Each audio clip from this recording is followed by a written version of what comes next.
So hello guys, welcome back my channel smart Shankar 2.0। तो चलिए आज मैं आप लोग को एक कहानी सुनाता हूँ।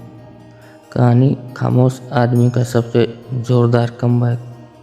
कभी कभी इंसान हारता नहीं है, बस चुप हो जाता है और दुनिया उसकी चुप्पी को उसकी औकात समझ लेती है।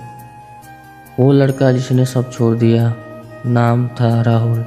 एक आम सा लड़का, ना कोई घर, ना कोई पहचान, ना कोई स्ट्रांग बैकअप। पिता बचपन में चल बसे, माँ सिलाई करके घर चलाती थी। राहुल पढ़ाई में ठीक था, लेकिन खास नहीं। स्कूल में बच्चे हंसते थे, इससे क्या ही बनेगा, इतना चुप क्यों रहता है, कॉन्फिडेंस नाम की चीज़ है भी इसमें। और राहुल सिर्फ मुस्कुरा देता था, लेकिन उसकी मुस्कान के पीछे हर दिन एक सवाल मरता था, क्या मैं वाकई में किसी काम का नहीं हूँ। पहला सपना पहली बार कॉलेज आया। पहली बार सपना देखा, मैं कुछ बड़ा करूँगा। कैंपस प्लेसमेंट में बैठा, इंटरव्यू के बाहर खड़ा था, हाथ कांप रहे थे। इंटरव्यू खत्म हुआ, रिजल्ट आया, नॉट सिलेक्टेड। फिर दूसरा, फिर तीसरा, फिर 10वां। हर बार वही शब्द, you are not confident enough. एक दिन राहुल वॉशरूम में गया, शीशे में खुद को देखा और पहली बार बोला, शायद ये लोग सही कहते हैं। उसी रात माँ ने पूछा, बेटा कुछ हुआ? राहुल ने कहा, नहीं माँ, सब ठीक है। लेकिन उस रात तकिए ने उसका आंसू सोखा।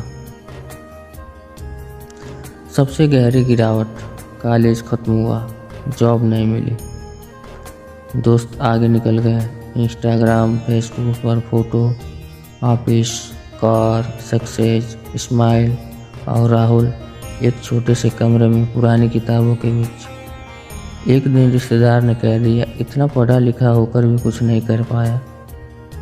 ये सेंटेंस सीधे दिल के आर पार गया। उस रात राहुल ने गूगल पर सर्च किया, how to stop feeling useless. यही वो पल था जहाँ ज़्यादातर लोग टूट जाते हैं, और यहीं से राहुल की कहानी बदलती है। सन्नाटा और अंदर की आवाज़। अगली सुबह राहुल बाहर नहीं गया, phone silent, social media delete. उसने बस एक काम किया, सोचना। खुद से एक सवाल पूछा, अगर मैं वाकई बेकार हूँ तो मुझे सबसे ज़्यादा दर्द क्यों हो रहा है? और वही पहली बार एक आवाज़ आई, क्योंकि तू हारने नहीं जीतने के लिए बना है। उस दिन राहुल ने एक फैसला किया, अब मैं किसी को प्रूव नहीं करूँगा, मैं खुद को बिल्ड करूँगा। दर्द से डिसिप्लिन तक। सुबह 5 बजे उठना, एक्सरसाइज नहीं, बस चलना, अपने थॉट से लड़ना, रोज़ 1 घंटा स्किल सीखना, फ्री रिसोर्सेज, नो शॉर्टकट, कोई तारीफ नहीं, कोई सपोर्ट नहीं। माँ पूछती, इतनी मेहनत किसके लिए? राहुल मुस्कुराता, माँ मेरे फ्यूचर के लिए। मंथ गुजर गए, कोई बदलाव नहीं दिखा, लेकिन अंदर कुछ बन रहा था। सस्पेंस। वो एक ऐसा मौका। एक दिन एक छोटा सा ऑनलाइन प्रोजेक्ट मिला, पे कम था, लेकिन राहुल ने उसे ऐसे किया जैसे ज़िंदगी का आखिरी मौका हो। क्लाइंट इम्प्रेस्ड हुआ, फिर दूसरा प्रोजेक्ट, फिर तीसरा। धीरे धीरे नाम फैलने लगा, लेकिन राहुल चुप रहा। नो पोस्ट, नो अनाउंसमेंट, बस काम। वही लोग, वही सवाल। 2 साल बाद एक फैमिली फंक्शन, वही रिश्तेदार, वही सवाल, अब क्या करता है? राहुल ने बस कहा, काम। लोगों से, अभी भी स्ट्रगल चल रही है। राहुल ने कुछ नहीं कहा। सबसे ज़ोरदार कमबैक।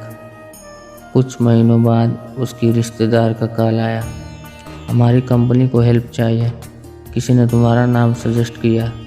मीटिंग हुई, कॉन्ट्रैक्ट साइन हुआ। अमाउंट सुनकर रिश्तेदार की आवाज़ कांप गई।